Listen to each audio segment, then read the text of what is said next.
All right. Hi, everyone. I'm excited to announce that we're relaunching our podcast series. This time, we're doing it on Zoom.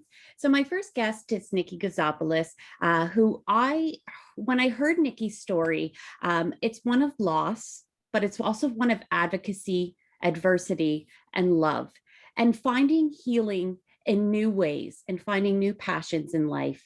And so I knew I just had to have Nikki on to share her story. So welcome, Nikki. And everyone, I'm going to turn it over to Nikki to share a bit of her story.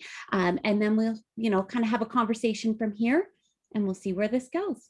Sounds like fun. So my father received MAiD 2 years ago.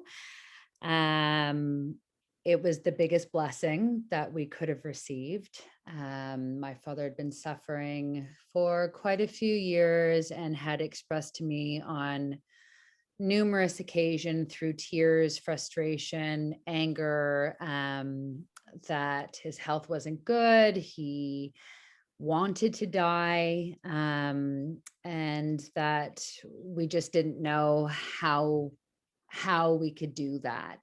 There were discussions of like, well, you could stop your medication and stop eating. But oftentimes what I've learned from that is that then people turn out to get really sick, end up in hospital, they get, treated, they get better, they go home, and the state really hasn't changed. So luckily, one day, I think I shared with you, Lauren, we'd even explored like traveling even to Switzerland and trying to take him there to see if we could have the procedure done. But at that point, he was almost too frail to travel. And just the idea of having to go that far, it just wasn't realistic. So after several visits to his GP and just saying, listen, we're really at a loss, we had a conversation that the doctor mentioned, my father is having this procedure, but in fact, it was his father-in-law, but he passed before the procedure could actually happen. So I was just like, wait, this is a thing, we can do this here. And so I just sort of was like that. And my dad sort of perked up and it was like, okay, this is an option. But that was one of the first things we realized was an issue. Doctors actually, I think is the law, they can't present this as an option, right? You have to come saying, I would like to receive this. So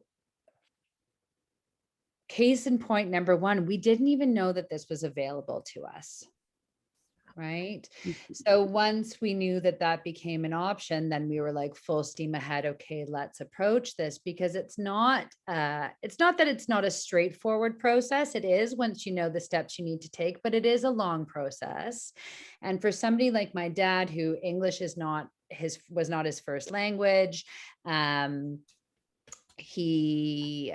I advocated for him for years. I was his ears, I was his voice, I was his everything. I was at all of his appointments. When he gets upset, it was very hard for him to communicate. So I sort of had to prep the doctors coming in to interview and say, listen, like, I know you need to hear these things from him, but all he's going to really communicate to you is that he wants to die. Right. And during the interview process, the doctors want to know a lot more, like, why can't we put you into hospice? Why can't we? Which then came our next hurdle. My father was an alcoholic and a devoted alcoholic all the way to the end. And I knew that hospice would not be an option for him. And oftentimes he was turning away. It was called CCAC now. Then I think it's Lynn now. And he was turning away caretakers and then calling me. I had 2 young children. They're still young, but they were younger then. I had a full-time job, a husband, a house, and I was just burnt out.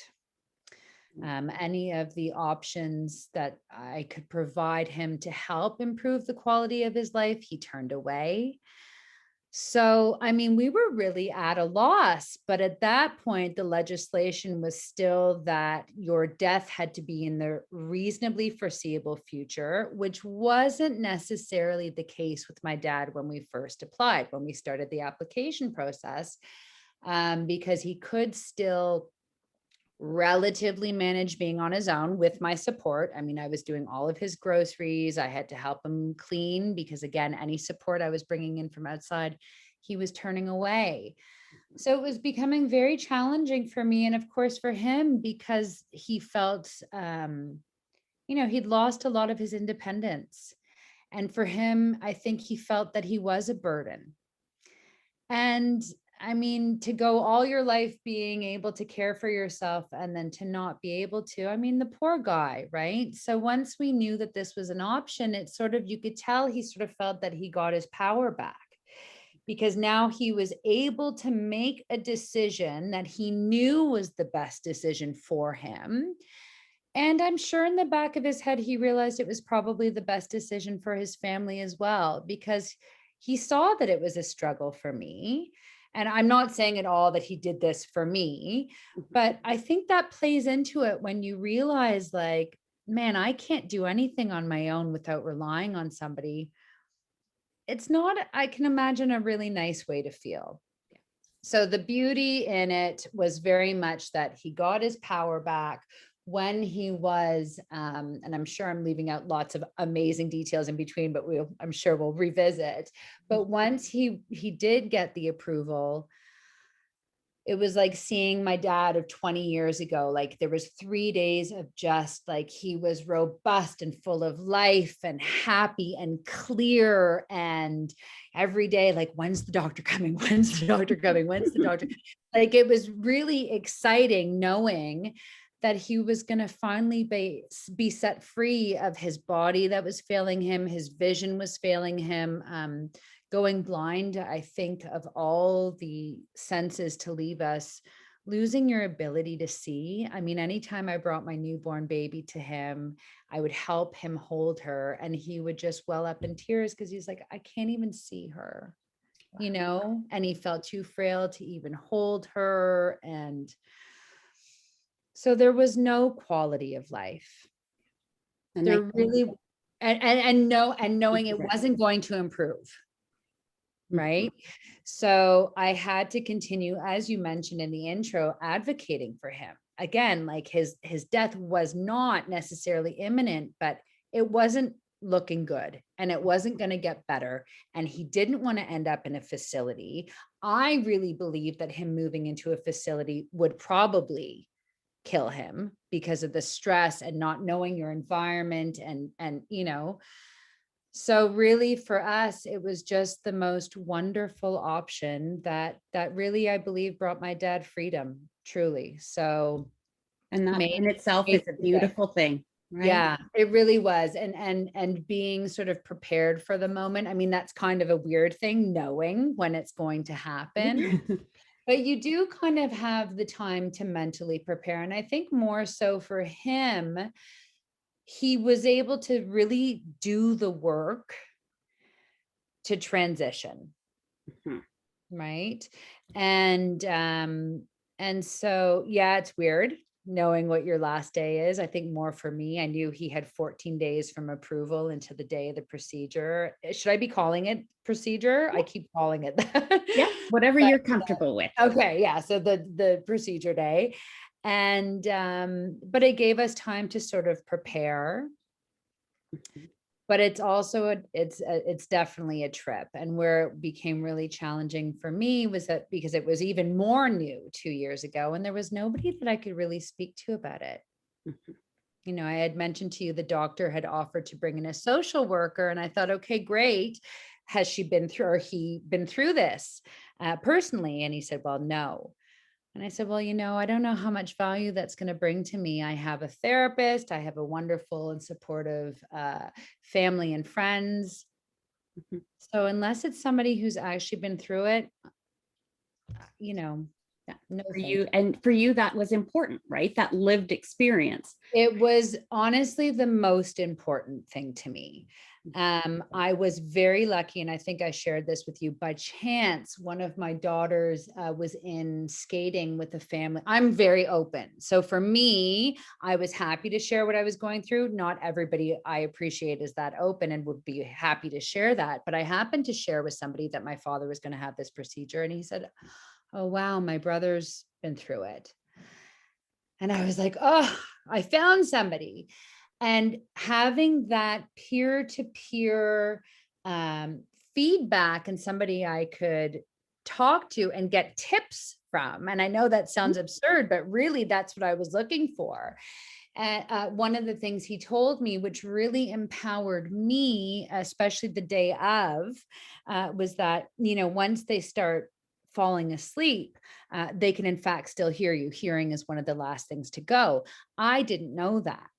So for me, I was able to educate my brother and my mom and say, hey guys, listen, I know it's going to be emotional, but please try to keep it together while we're in the room, so that he is not distracted. He's not feeling like, oh, I shouldn't let go yet, and that gave me a sense of control in an otherwise not really sort of controlling feeling situation. Yeah.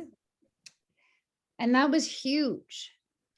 And I was like, man, what a gift. Just that tidbit of knowledge, just that one little thing allowed me to go in feeling like, okay, I can do this. We're going to hold the space. We're going to keep it together until the doctor says, yes, he's gone. And so that's why one of the reasons I became so passionate about this is that we need to know more. Definitely. From start to finish about the process, the fact that this is even available to us, who it's available to, who you can speak to, and like the beautiful people of Bridge C-14, Lauren, I wish I had known about you then, because there was no support coming out of it. And really, that's the reason why Bridge C-14 came together. Was what we were finding, and the feedback was, there's nowhere for me to connect with somebody who understands and appreciates what this all means. Right. And, most say it's that grief journey, and that grief journey starts very early on. Right. And some will say it was years in preparation Oh, for getting totally. to where we landed. And I think sometimes, some will say, yeah, but I've experienced loss before too. But what families and loved ones who have gone through the MAiD journey, they say it's also very different. Yes, loss is painful. There's a lot of things. There's sadness, and some of those feelings are very similar.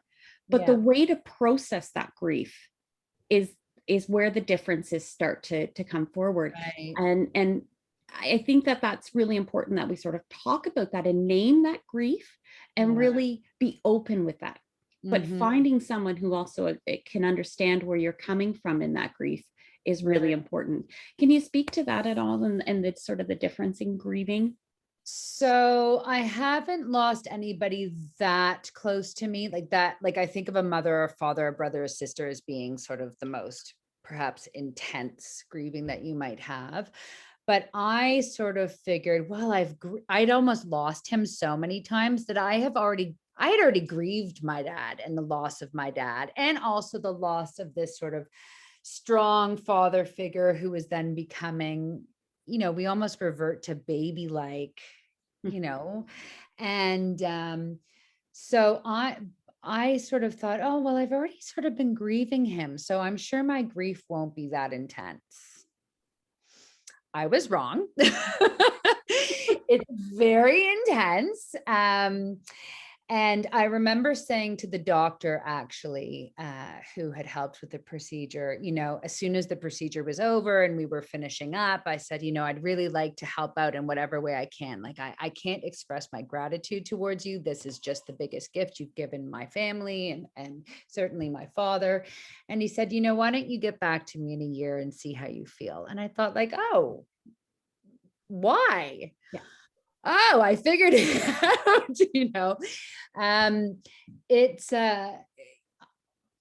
it's a journey. Grief is quite a journey. And 2 years out, I can say I'm definitely feeling much better. I sort of equate it to like a bruise or a scar. It's there, it's kind of healed, but if you poke it or touch it, it's, oh yeah, that's still there. Still there. Right? Like you kind of learn to live around it.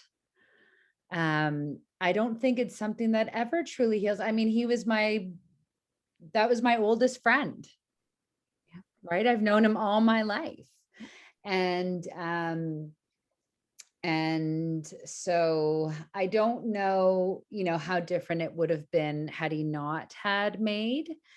Obviously I can't speak to that, but it's definitely different. And again, why peer to peer I think is just so valuable is that I wish I had had somebody to talk to about, so many people were like, oh my God, that's awful. That must have been terrible for you. And I thought, no, you know what? In a way, it was sort of nice being a little bit prepared. Mhm. And it wasn't a shocking, tragic death where it just sort of hits you. Like I knew it was coming. But I think that there are other things that come up with the knowing that it's happening, including actually, I just thought of this. I sort of thought it would be this beautiful last 3 days of my dad telling me how amazing I was and thank you for being my caretaker and I'm going to miss you so much. And it was not that at all. Of course, since this has happened, I've actually studied to become a death doula because, again, I've very passionate about this. And you learn that really they are doing the work of passing to the next realm and they're going inside and they're sort of making peace or doing the work of trying to make peace with resolving maybe unresolved emotional issues of their own lives. So again, it would have been nice to know that things are going to come up and I managed to hold the space because I practice meditation and Reiki and I teach yoga and Pilates, and that's something that comes with the world I exist in. But huge challenge in not, there could have been more preparation. And I think that's important, right?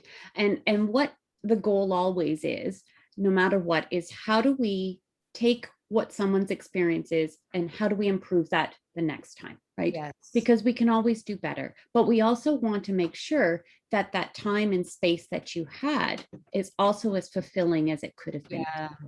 And Yeah. it's that balance. And I think what a lot of people say is that preparedness is so Yeah. key. Yeah. Having some of that knowledge, and some people say, I don't want to know any details. Don't tell me anything. And so it sometimes takes some prompting to say, you may want to just be mindful of this, right? Yeah. Take it into consideration, Yeah. just so you know. Yeah. And I think that that's a big thing as well. And certainly as you talk about that experience of sitting there and talking about what even that last sense, that hearing, and what that meant for you then, and how you approached the day Yeah. of, right? Totally. But certainly there's more work that we can do in terms Yeah. of making sure people feel mentally prepared, physically prepared, all of those things. Oh, Bo is excited about what you're saying. He agrees Riveting. entirely. Now, do you think COVID has impacted at all in terms Oh, of this whole grief journey? for sure. For sure. I am definitely a people person. I'm a touchy-feely person. And so losing that sort of sense of community has been huge, to not be able to openly mourn with people, to not be able to, obviously, we're not gathering at the moment. It's tough. It's really tough. I mean, technology is great. It's wonderful to see your face and match your face with your voice. We haven't met in person, but it's not quite the same as an energetic exchange of when you're actually with somebody. Physical Right. presence. So that's right. So I think for sure, I feel, I know people who have, in fact, we lost my husband's grandmother of COVID in a long-term care home at the beginning of the pandemic. And I know several people who have passed during the pandemic, not necessarily of COVID. And that's been the biggest thing is like, I'm so sorry for you, especially now, because we don't have access to our support networks the way we did prior to. So I think definitely it's a bigger challenge. And of course, we're already in this weird sort of state of grief that we're perpetually living in because just by virtue of what the pandemic has changed and the way it has changed our lives. So for sure, I think you're 100% correct in sort of thinking that it's different because it is. Mhm.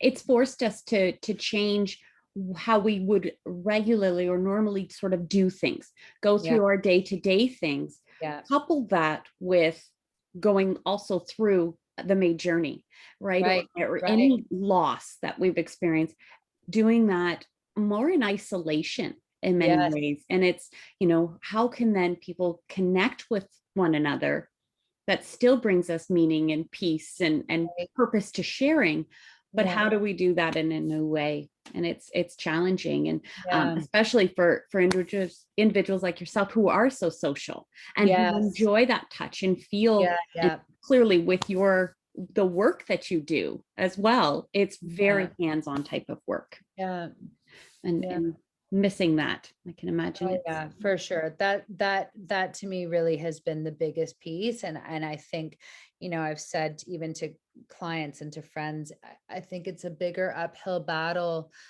grappling with our grief because we just don't have the resources that we typically have. So I think grieving process will probably be stretched out a little bit longer than maybe it normally would. I mean, not that there's a set amount of time, which I've learned, and that it sort of comes Never in linear. ebbs and oh yeah. And I remember just saying to somebody, can somebody just tell me what the grief is going to look like? What can I expect? And everybody's like, well, it's different for everyone. I'm like, no. I don't want to hear that. Yeah, just tell me what to expect. But there's really, the most random things will trigger you. I have cried many a time down the aisles of Costco. I see my dad's favorite cookies and I'm like, oh, like I just didn't think that that would be something that would get me, but Sometimes it it's gets those me. little things, right? That Totally. bring back certain memories, and Totally. it's how do we then sort of go home with all of those feelings Yeah. too, right? When they Yeah. do come up. So Yeah. where do you draw strength from then? At this point in time, where you're at with everything happening in the world, where does that strength come from? My family, first and foremost. I adore my husband and my children and my dog. Uh, Mhm. we're very, it's been really major having everybody home all the time. It's not perfect, but it is kind of nice, having this family time that we wouldn't normally otherwise have. But I'm big on meditation. I go to bed meditating every night. That sort of practice and having routine is helpful for me. Um, and in my friends and my family, being able to sit down. Now, the harder part again with COVID is that sometimes I think we sort of go inside and we don't necessarily want to talk. It's like, oh, I don't really want to get into this. But I think for most of us, we need to work through the emotion, right, in order to really get through it. Yeah. And so relying on my friends and then being able to work with organizations like Bridge C-14 where I can give back, where I know that people don't need to necessarily struggle as much as I did through the process. So definitely serving is a big thing for me. It's sort of selfish because I feel good helping other people feel good, but hey, I mean, You have to not a fill bad your thing own to feel bucket. good, right? Um, so yeah, service is a big thing for me as well. And I'm like such a lover. So if I can make somebody else feel good or help somebody or bolster somebody, that's really where I derive most of my strength from. Well, and clearly you demonstrated that with your dad, right? And Yeah, taking, and not leading in many ways, but holding his hand, and that's now how you said it, holding space with him. yeah. Right. And I think sometimes we forget to also hold space for ourselves. Right. Yes. Hmm. And Especially as young moms, as I'm sure mhm, you can relate to. Yeah. yeah, yeah. And I think that's where, with Bridge C-14, and we're so always so excited and encouraged and inspired by those who share their story. And I can't say thank you enough for sharing this. And I think speaking very openly about this, and as you said, that one little tidbit that you received ahead, that is what sets you ahead, It was right? honestly, it was a game changer for the day of, because I felt like, okay, I can come in here and yes, it's the doctor sort of leading the way, but very much with my dad through the entire process, you want them to feel independent. Like, I'm not making a decision for you. I'm going to advocate for you and I will be there for you. But This is you, this is your you. choice. And then you sort of run up against family members who maybe don't agree with it. And you're having to gently remind them that this isn't my journey. I'm just walking beside him and supporting him. Like, and please recognize what a brave and courageous decision that is. I mean, I was never more proud of my dad than in those final 2 weeks. I mean, it literally, it gives me goosebumps, because I just kept telling him, like, wow, like, you are taking your power back and you are making this, like, I mean, it's like the ultimate decision to make, right? You're choosing this, and he chose his freedom. And in the moment, I was holding him and I was just sort of talking him through it, telling him it's okay to let go. And it was beautiful. It was beautiful. I know, I can only imagine people must think, like, man, that's weird. You're weird, I remember one story, and that gave me that little bit look, and I what, thought, really? but it really can be a very It was beautiful journey. so peaceful. There, like, for me, my dad didn't want to be in a hospital. We didn't have the code blue over the speakers. We didn't have the beeping and the humming of the machinery. We didn't have nurses coming in and out disrupting us. It was just, he was at home in bed. I was snuggled up beside him. And I mean, to me, what a lovely way to go. For sure. So if more people can see that, oh, like, especially for family members who are not so, like, but that's why we just need to educate more and talk about it more. I even changed my language about it. At first, I was calling it an assisted suicide, but I think suicide has a negative vibration to the word. And so I just, it's an assisted death. Yeah. And better to go peacefully with the help of a doctor than somebody trying to do something to themselves and perhaps being unsuccessful. And, like, why would we go that route when you can have this? Yes. So I'm super grateful. I've always been grateful to be Canadian and to live in Canada. I mean, we're very privileged. Any day you wake up in Canada, you are a privileged person, as far as I believe. Absolutely. But this is certainly, we're very lucky. And I think, just your dad's journey, but also your journey and your whole family, and the passion that you speak about, when you talk about your dad, you light up, you do, and you can see it, and you can see that you've found meaning through this, right? Oh, and it was a gift, I think, to both of you. oh You my talk about his God. death as a gift, Yes. and what he'd always wanted, but I think, you can see you relax when you talk about it, and it's so beautiful to see, because I think Oh, that's important, is that we remember their story. Yep. This is the story of courage and bravery, for Yes. sure, for sure. Yes. But also for those of you who were at the bedside, the courage and bravery for you to have walked to that point, right? And to continue walking and carrying that legacy forward. I commend you.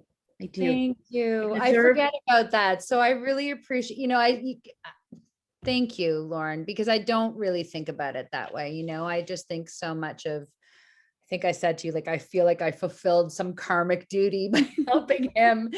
But it's true. It wasn't easy. I mean, you do it in the moment, as we do. Humans are remarkable. We rise to the occasion and we just do it. But when I go back and think about the nitty gritty details and really what we lived through, and disappointing doctor's appointments and visits in the hospital and the ER and all, I mean, like, when it was done, in fact, I leaned over, my hands on my thighs, and I took a few deep breaths. And my brother and my husband asked me, they're like, "Are you okay?" And I said, I feel as though I just finished a marathon. Like, it was like 10 years of running on a treadmill that never stopped. And a lot of it, I mean, we tried to see the light and enjoy the moments that we could enjoy, but there was a lot of pain and a lot of suffering, and a lot of it was unnecessary.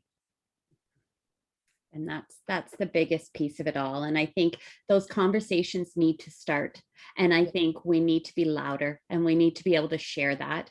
And I think that there's a lot of work that can still be done. And I think this is a starting point. Look, this is a conversation that will continue on for sure. I'm very pleased that we get to work together now with our advisory committee for our organization to help to better to develop the supports and services Yeah. to those who need it most, those Yes. with the lived experience. And I think that's so important, that peer-to-peer connection, building a platform where others can see that this is normal. What I'm feeling is normal, right? And validate the challenges, the ups and downs, that sort of that weaving pattern of the journey. Completely. Because I'm sure some people, like, there is a level of relief that happens too. And I'm sure that that's when the people are like, "Oh, you're relieved your dad is dead?" And it's like, well, yeah, when you have a loved one literally crying to you saying, "I don't want to do this anymore. Life is painful for me." Yes, it's a relief. That doesn't take away from how much I love him and how much I miss him. For sure. But I am like, there isn't really, I'd say at least once a week, I have a moment of being like, "Oh, I'm so happy that he's, and like now with the pandemic, I mean, like the thought of him being in a home, and oh my God." Right. I look up and I'm like, "Dad, you picked a good time to check out." you know? And I really feel that way. I really do. And you touched on this. It I didn't think about it this way for a while, but he gifted me too. He gifted me this sort of a cause that I can now sort of pour myself into, that I believe in deeply, right? The right to make a choice. It is your life. And so if I can help anybody on the journey, whether it's the participant or the family members, it's like a privilege for me. Like, I'm honored. I'm so thrilled when you asked me to join the advisors on the board of Bridge C-14. Like, that to me is like, oh, that much more meaning of why this all happened. I'm a bit of a believer of those kinds of things, obviously. But yeah, no, thank you so much. It's amazing. What you're doing is amazing. And I wish I had known about you then. So doing whatever I can to use my loud voice to really help, maybe even inform the community, the doctors, as much as possible, to know that, like, what a great place that you can come to find some sort of camaraderie on a topic that, again, is relatively new for all of us. So For sure. Well, I want to say a big thank you to you. If you are listening today and Nikki's story resonates with you, feel free to get in touch with me. I will absolutely forward your emails to Nikki. This is what this is all about, is educating, informing, but sharing a story that is filled with love, dedication, and carrying forward and moving on that journey, however it looks, the goods, the bads, the uglies that come with it. But to know that there is at Bridge C-14 a soft spot to land and a network around you that is there to support you. So thank you, Nikki, for sharing today. I wish you all the best. And I know that we will continue this conversation, but you at home continue this conversation around the dinner table tonight. start to talk about this. These are important conversations to have. And Yeah. this is what this is all about. Awesome, Lauren. Thank you so much. Take care. All the You as best. well. Bye. Bye.